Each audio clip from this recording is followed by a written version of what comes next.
আসসালামু আলাইকুম ওয়া রাহমাতুল্লাহি ওয়া বারাকাতুহু। মানুষের নিজের বলতে কি আছে?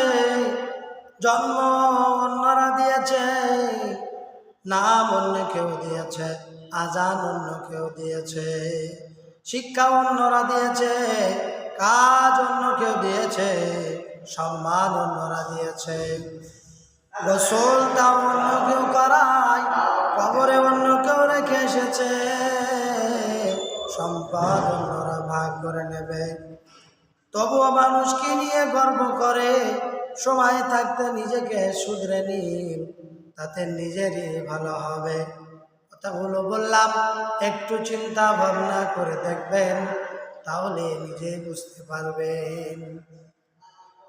আসসালামু আলাইকুম ওয়া রাহমাতুল্লাহি ওয়া বারাকাতুহু।